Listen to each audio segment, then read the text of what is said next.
Picture a scene from long ago.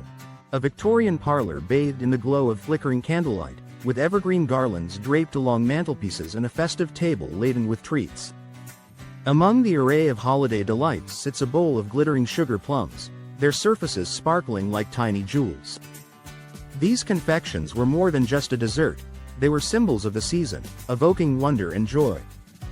But their story stretches back much further, into the realms of medieval kitchens, Renaissance banquets, and centuries of confectionery tradition. The tale of sugar plums begins not in Victorian England but in medieval Europe, where they were part of a larger category of sweets known as comfits. Comfits were small confections created by layering sugar syrup over seeds, nuts, or spices. Popular centers included almonds, fennel, and caraway seeds, which were coated with dozens of delicate sugar layers. This was achieved through an intricate process called panning, in which molten sugar was gradually poured and dried around a core, creating a hard, glossy shell. In an era when sugar was an expensive luxury imported from distant lands, comfits were considered a status symbol. They were labor-intensive to produce and often reserved for the wealthy, appearing at lavish feasts and on the tables of royalty. Their popularity spread across Europe, with variations emerging in France, Italy, and England.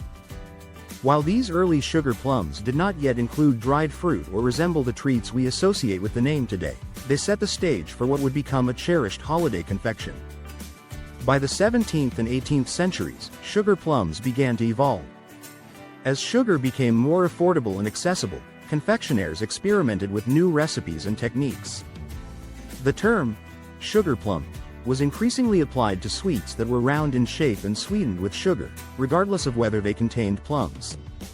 It wasn't until the 19th century, during the Victorian era, that sugar plums took on the form we recognize today.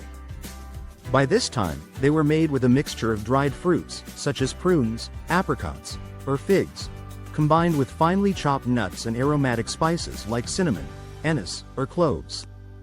Honey or syrup was often used to bind the mixture into small, round shapes, which were then coated in granulated sugar for a festive sparkle. These confections, rich in flavor and texture, became an integral part of Christmas traditions. Victorian households prized sugar plums not only for their taste but also for their symbolism. They represented abundance, sweetness, and the joy of giving. They were often given as gifts, used to decorate Christmas trees, or included in holiday feasts. Sugar plums owe much of their modern-day fame to literature. Clement Clarke Moore's iconic 1823 poem A Visit from St. Nicholas, commonly known as 'Twas the Night Before Christmas, immortalized them with the line, "While visions of sugar plums danced in their heads." The mention of sugar plums in this beloved Christmas poem cemented their association with holiday magic and childhood wonder. However, by the time Moore wrote these words, the original labor-intensive sugar plums had largely been replaced by simpler, fruit and nut-based versions. Still, the imagery of sugar plums as a symbol of sweetness and delight endured, capturing the imagination of generations. In the Victorian era, making sugar plums was a labor of love, combining traditional techniques with festive creativity. The process began with finely chopping dried fruits and nuts, which were then mixed with warm honey and spiced with flavors like cardamom or nutmeg. This fragrant mixture was shaped into small balls, no larger than a cherry.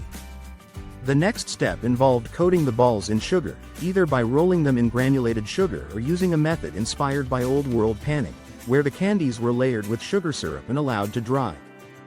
This gave the sugar plums their signature sparkling appearance. The final product was both delicious and decorative, a perfect addition to Victorian holiday spreads.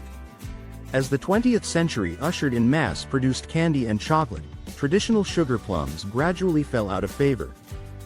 They were replaced by easier-to-make sweets, and their labor-intensive preparation became a rarity. However, their cultural significance never disappeared.